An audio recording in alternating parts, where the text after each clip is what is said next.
years ago when our son Austin was still a fairly small tyke. One of the gifts he got for his birthday was a new skateboard.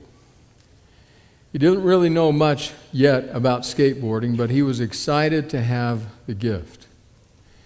Now, in those days, he accompanied me every morning when I went out jogging, and he would go on his bike. And it worked really well. He could keep up, and there was no problem.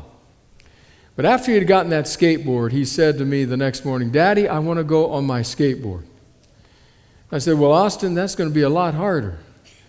He said, "Why would that be harder?" I said, "Well, your bike's wheels are this big and your skateboard's wheels are that big." No, I want to go on the skateboard. And we went back and forth several times, but sometimes experience is the best teacher, and so I said, "All right, let's go." So we took off down the road. I can still remember seeing him kind of out of the corner of my eye, one foot firmly placed on that skateboard and the other foot pumping furiously in the attempt to keep up. I watched him for the first block or two, and he was really going after it. About the third or fourth block, an uphill stretch, and I could see his little face starting to turn red. Sweat on his brow, but he was determined. About 5-6 blocks into it, I don't remember his exact words, but his message was this: "Daddy, this is too hard. I don't want to do this anymore." And I remember thinking, how much like life? Have you encountered that situation in your life? You've got one foot on the skateboard and the other foot is furiously pounding the pavement, trying just to keep up. You didn't expect it to be this way. You didn't realize there would be so many obstacles. It's the young bride who lies curled up on the bed, weeping, thinking, "I knew marriage would have its challenges, but I didn't expect it to be this hard." In fact, she begins to wonder, is it possible that I made a terrible mistake? Or maybe it's the student, second career student now at Loma Linda University. In a challenging program, he sits there at the desk one night and surveys all of those books on the desk before him, realizing that each one represents a different class, a different subject, a different teacher who seems to think their class is the only one. And he looks at all of that and thinks, what was I thinking? Why didn't I just stay back with my other career? This is too hard.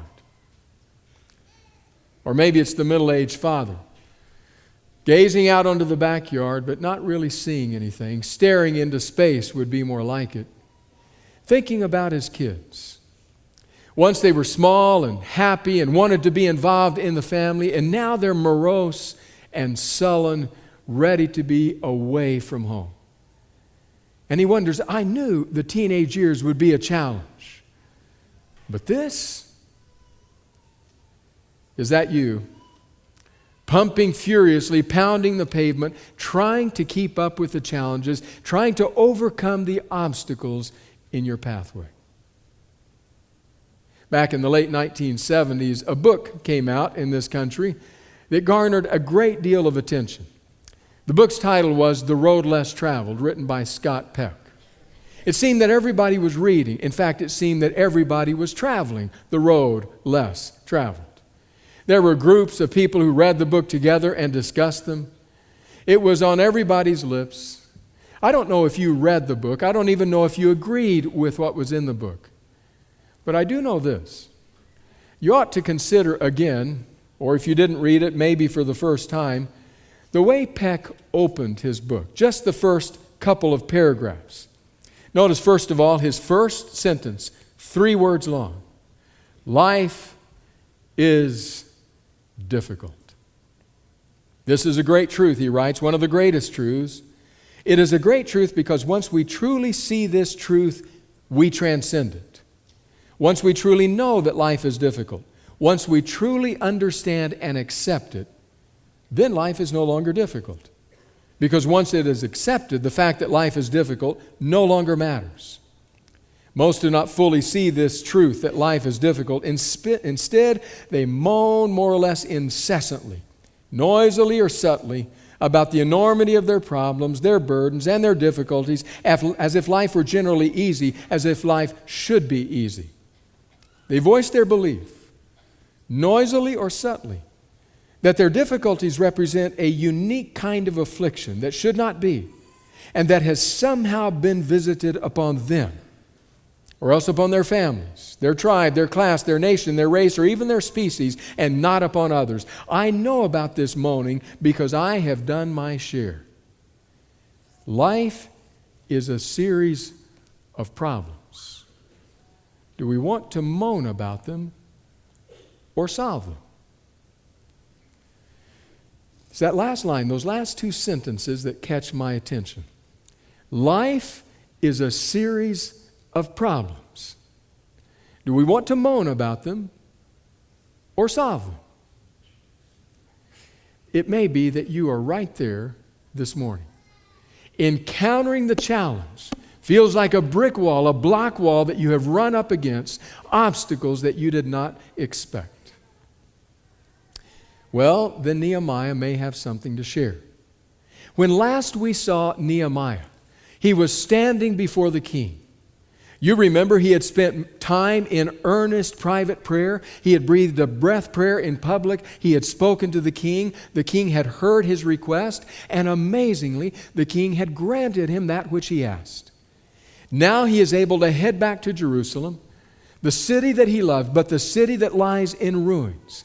He's able to go back and rebuild it, and he is able to take with him people who will help. In fact, he goes clutching letters that will give him safe passage and will provide the materials required. In fact, he even goes with a retinue of soldiers to protect him. Life is looking good for Nehemiah. Except that, as his story opens today, he is about to run square into the truth of Scott Peck. Life is difficult. Would you open your Bibles to Nehemiah chapter 2, page 714 in your pew Bible, today's New International Version. We're in a series entitled simply Nehemiah of Bricks and Prayers. Now, today we see him encountering challenges, difficulties, obstacles. If you are someone who is encountering such in your life today, even about a God-given vision or dream, then Nehemiah has a two-pronged approach that he offers to you. You may want to consider it. Two simple steps, not necessarily easy, but two simple steps that might help. Number one, Nehemiah says, candidly assess your challenges. Candidly assess your challenges. Let's read from Nehemiah chapter 2, beginning with verse 10. It says, when Sanballat the Horonite and Tobiah the Ammonite official heard about this, they were very much disturbed. King James Version renders that they were deeply grieved that someone had come to promote the welfare of the Israelites. I went to Jerusalem, and after staying there 3 days, I set out during the night with a few others. I had not told anyone what my God had put in my heart to do for Jerusalem. There were no mounts with me except the one I was riding on. By night I went out through the valley gate toward the Jackal Well and the Dung Gate, examining the walls of Jerusalem, which had been broken down, and its gates, which had been destroyed by fire. Then I moved on toward the Fountain Gate and the King's Pool, but there was not enough room for my mount to get through. So I went up the valley by night, examining the wall. Finally, I turned back and re-entered through the valley gate. The officials did not know where I had gone or what I was doing, because as yet I had said nothing to the Jews or the priests or nobles or officials or any others who would be doing the work. Then I said to them, you see the trouble we are in. Jerusalem lies in ruins, and its gates have been burned with fire. Come, let us rebuild the wall of Jerusalem, and we will no longer be in disgrace. I also told them about the gracious hand of my God on me and what the king had said to me. They replied, let us start rebuilding. So they began this good work. But when Sanballat the Horonite, Tobiah the Ammonite official, and Geshem the Arab heard about it, they mocked and ridiculed us. What is this you are doing, they asked. Are you rebelling against the king? Candidly assess your challenges. And that's exactly what Nehemiah does. When he arrives, he goes by himself. He's not yet ready to make known what it is that he's going to be doing, what he's going to be leading. So he goes at night with just a few select others, and he makes his way, no doubt by the light of the full moon, around the destroyed city of Jerusalem. It is so bad that at one point his mount can't even get through. So I turned around, he said, and went back to the gate where I had begun. He's assessing the lay of the land. He's looking at what is there. And no doubt the wheels are turning in his mind. What are we going to have to do? What's the reality that faces us? Now I want to suggest to you that Nehemiah is faced with many obstacles. Not just the literal, visible ones, the broken down wall. But there are other obstacles as well. In fact, I'll mention 4. First one, fear. You remember it, no doubt, from reading earlier in Nehemiah from last week. That moment when he stands before the king's eye falls upon him and basically says to him, okay, Nehemiah, out with it. Why do you look so sad? You remember what the text said? I was very much afraid. Obstacle number 1, fear. Do you know that obstacle? Have you considered something toward which God calls you and yet heard the whispering voice in your ear? You? Really? Are you kidding me right now? You? Fear. Or has fear maybe stood tall and blocked your pathway and said, you're not coming this way, not the likes of you? What has fear kept you from?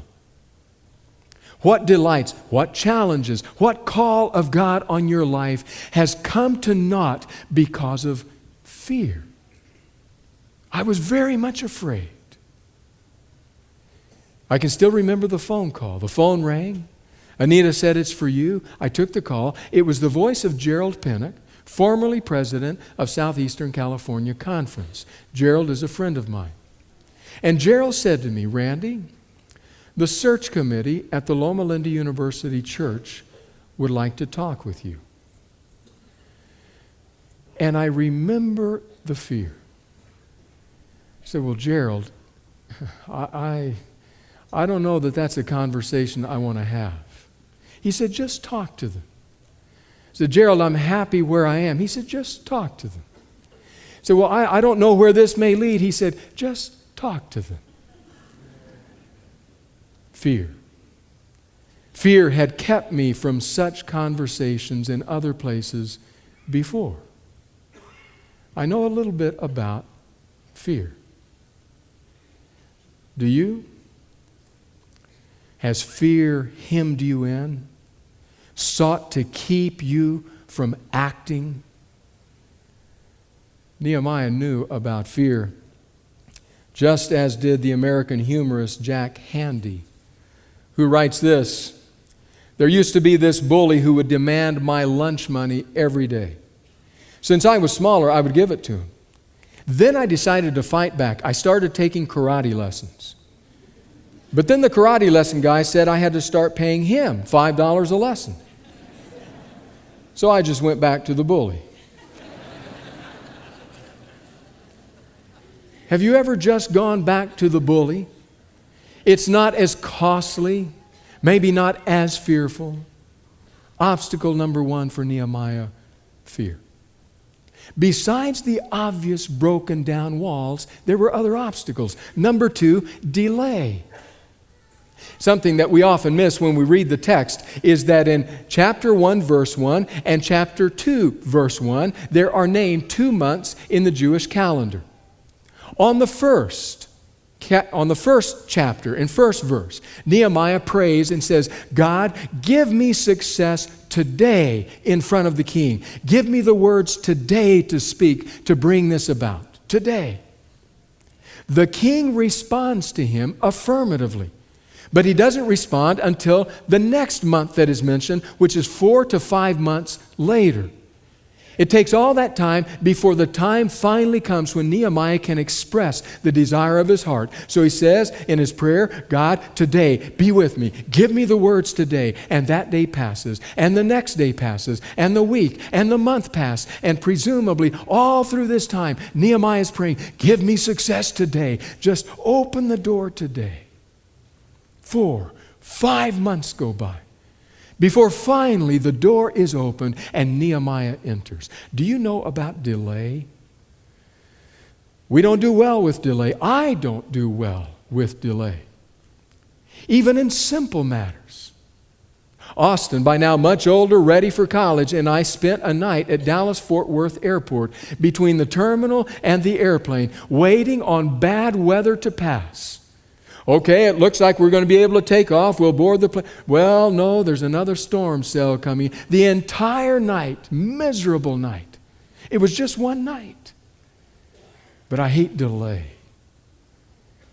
What about you? Have you been waiting?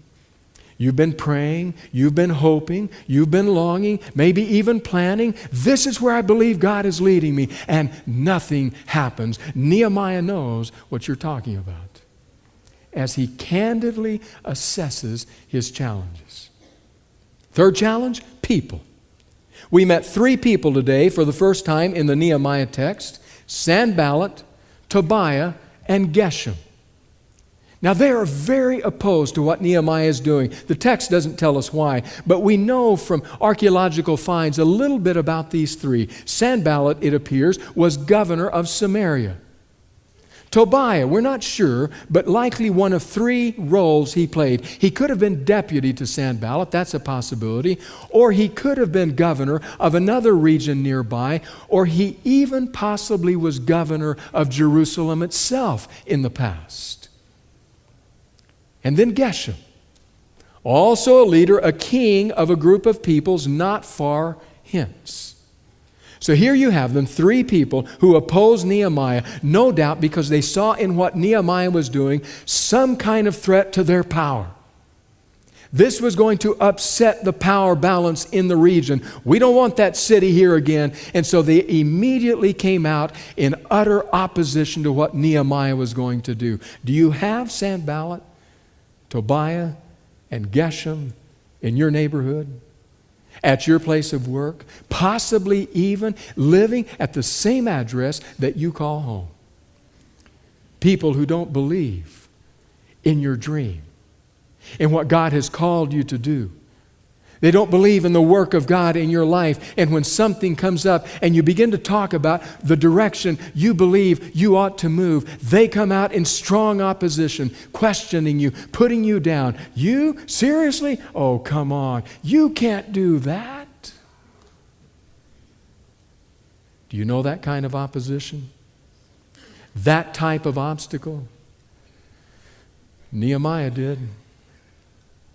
Remember what he's doing? He's candidly assessing his challenges. The broken down walls, the most obvious challenge. But beyond that, fear, delay, people, and finally, lies. Just outright lies. Maybe you noticed it in the last verse we read, but when Sanballat and Tobiah and Geshem began to speak out against him, the text says they mocked us, they ridiculed us, and then they said, "What is this that you are doing? Are you rebelling against the king?" Now remember, the prayerful, humble care with which Nehemiah had done the preparatory work, the respectful way in which he had engaged the king, the permission that he had been granted, all that had been done carefully. In other words, that of which they are accusing him has zero basis in fact. There is absolutely no substance to it. But they know if we can just get the story going, it will start to pick up momentum, and at some point in time, it will become a snowball of a size that he will not be able to manage. So we'll pull out the treason card. I don't often quote poetry, But I ran across this verse which describes Sanballat, Tobiah, and Geshem well. Listen to this. First somebody told it, then the room couldn't hold it, so the busy tongues rolled it till they got it outside. Then the crowd came across it and never once lost it, but tossed it and tossed it till it grew long and wide. This lie brought forth others, dark sisters and brothers and fathers and mothers, a terrible crew. And while headlong they hurried, the people they flurried and troubled and worried, as lies always do. And so evil-bodied this monster lay goaded, till at last it exploded in smoke and in shame. Then from mud and from mire the pieces flew higher and hit the sad victim and killed a good name. That's what they're attempting to do. Kill his name. Get him to sit down and shut up. We don't want anything the likes of which you are here planning. And so Nehemiah, thoughtfully, no doubt prayerfully and carefully, assesses candidly his challenges. Now, if that is all that he is to do, or if that is all that you do, the story may end there. Because those challenges, in all factual truth, are so large and so threatening that there is just no way to go through them. But thankfully, Nehemiah doesn't stop there. There's a second prong to his two-pronged approach. Remember, two prongs, ways that Nehemiah might suggest to you, to me, that we might deal with our challenges, our obstacles. First of all, he says, candidly assess your challenges. But secondly, he says, confidently rely on your God. Confidently rely on your God. Back to Nehemiah 2. This time we read just verse 20, which says, I answered them by saying, the God of heaven will give us success. We, his servants, will start rebuilding.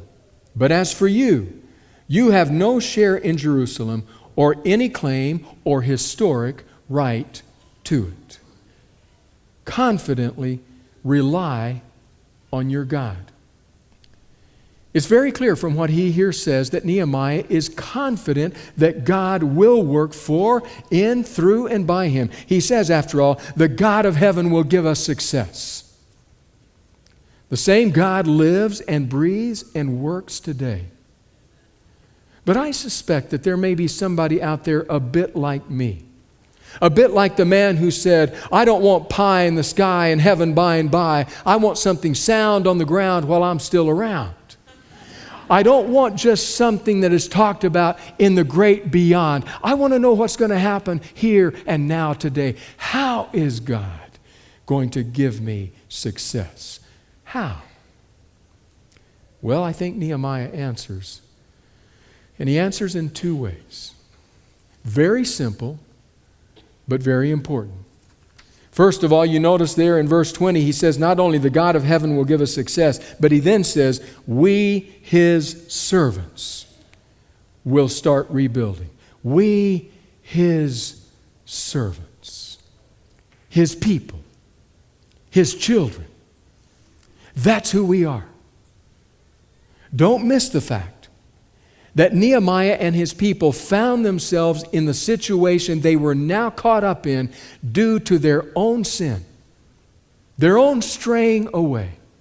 They had all, like sheep, wandered away. This destroyed city was evidence of that. They had no one to thank but themselves for the condition in which they found themselves. But Nehemiah must have known something about grace, about the grace of God. Because when he comes back to this place and encounters that obstacle, he says, we, his servants, his people, his children, will begin. That's our identity. That's who we are.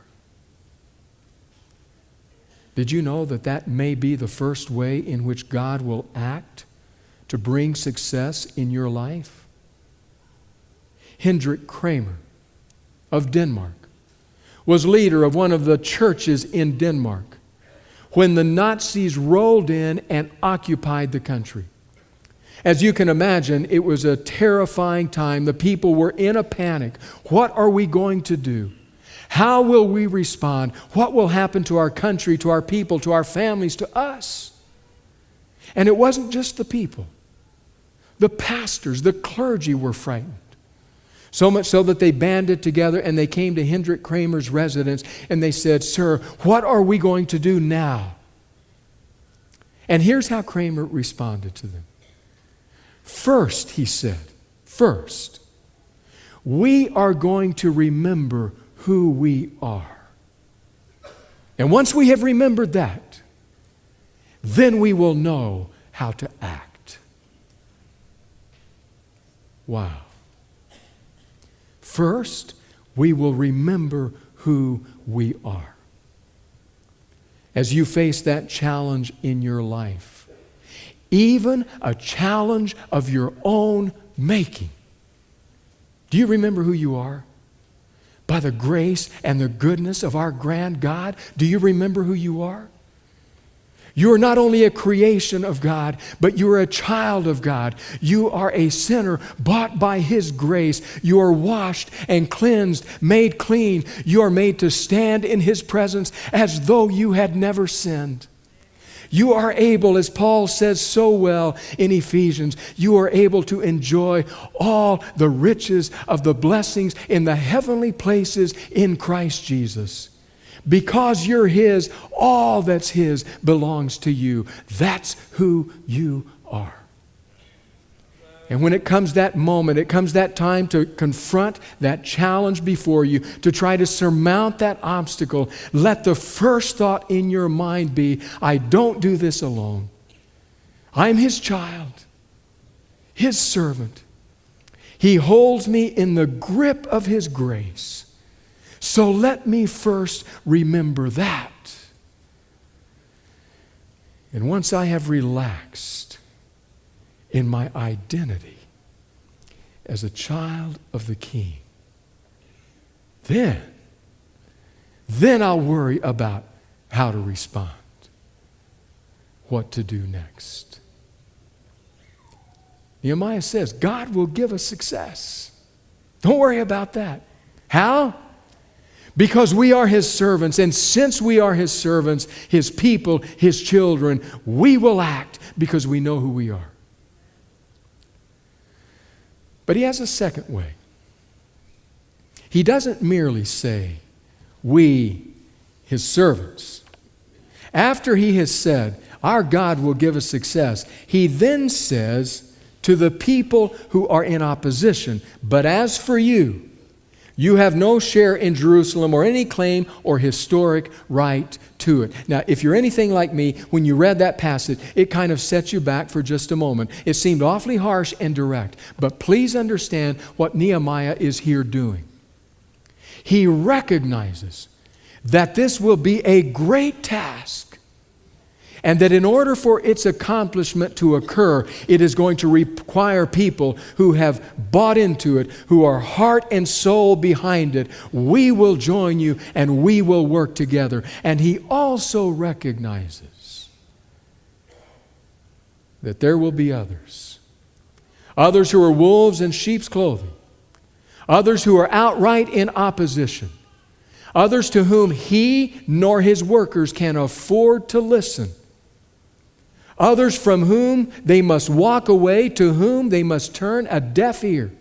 And so Nehemiah draws a line in the sand and says, now understand clearly, the ones on this side of the line are the ones who are bought in. They have sold out to the project. The rest of you, have a good day. You won't be part of this. Jesus even said something like this. Do you remember his statement, don't cast your pearls before pigs? Because, he says, they will trample on the pearls and turn and hurt you. Understand what he's saying. Don't put the most precious realities of your life out there in front of people who could not care less about them, who will walk all over them and then injure you in the process. There comes a moment when you must turn a deaf ear to certain kinds of people if you are to accomplish what God wants to accomplish in your life. It can be a challenging thing to do. And we're called to do it with grace. But there are times when you say, this is a limit. This is a boundary. I simply can't listen to that any longer. You may remember the name Randy Pausch. He was professor of computer science at Carnegie Mellon University. When he discovered he had pancreatic cancer, as the cancer made its ferocious inroads into his body, Pausch began to realize that his future was limited. He wanted to do something with it. So one of the things he did was he delivered what became known as the last lecture. Swept across this country. It was everywhere on YouTube. People were talking about it. This last lecture, how to really achieve your childhood dreams. People learned deeply from what Pausch had to say. May I read you just one statement that Pausch makes? One statement that he made. He says this: keep the backdrop of Nehemiah in mind. The brick walls, said Pausch, the brick walls are there for a reason. The brick walls are not there to keep us out. The brick walls are there to give us a chance to show how badly we want something. Because the brick walls are there to stop the people who don't want it badly enough. They're there to stop the other people. They're not there, in other words, to stop you. Not if the call of God is on your life, not if He has implanted within you a vision and a dream of doing something for Him. Those brick walls will test how deeply you want it. They're not there to stop you. But, says Pausch, they are there to stop the other people. So he says, God will give us success. He will do it. He will do it as we recognize our identity, who we are in Him, and that will give us strength for the work. He will do it as we listen to the right message and choose the right people. I don't know where you are this morning. What are the challenges in your life? But I do know this. If there is anything in life worth doing, you will confront obstacles. Guaranteed. May I read to you the words of Michael Guido of Metter, Georgia, as he writes about such things. An artist in Mexico, he writes, lost his right hand while working on a statue, but he did not give up his work. He learned to carve with his left hand. His beautifully finished masterpiece was called In Spite Of. A sound body, a brilliant mind, a cultural background, a huge amount of money, a wonderful education. None of these guarantee success. Booker T. Washington was born in slavery. Thomas Edison was deaf. Abraham Lincoln was born of illiterate parents. Lord Byron had a club foot. Robert Louis Stevenson had tuberculosis. Alexander Pope was a hunchback. Admiral Nelson had one eye. Julius Caesar was an epileptic. But these men made history in spite of their handicaps. And there was Louis Pasteur, so nearsighted that he had a difficult time finding his way in his laboratory without glasses. And Helen Keller, who could neither hear nor see, graduated with honors from a famous college. So, are you facing obstacles? Then call on the Lord. No problem is too big for Him or too small. He will make everything work together for good if you trust Him. I don't know what you face today, but I do know this. When Nehemiah faced obstacles, he took a two-pronged approach. Candidly assess your challenges, he says. Be honest about what you're facing. And then secondly, confidently rely on your God. Know you're His child. Choose the right counsel, and He will give you success. There's one other brief statement in these verses we read that I find compelling. Just a few brief words. They describe what happened after all of this. They describe what can happen this week. After facing the obstacles, here's what the text says. So they began the work. You know Nehemiah's way of facing obstacles now.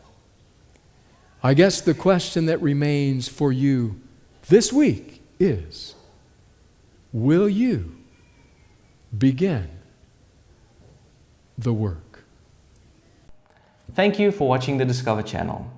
This channel's primary focus is to share uplifting and enriching spiritual content with people of all backgrounds of life. These presentations will enhance and develop you intellectually so that you can make informed decisions that will assist you in your day-to-day life. Our goal is to bring hope to the viewers and encourage them. Should you share this vision, please subscribe to our channel and share this video with your family and friends so that they too can benefit from this content. We have a Patreon account should you wish to support this channel so that we can produce more of this content.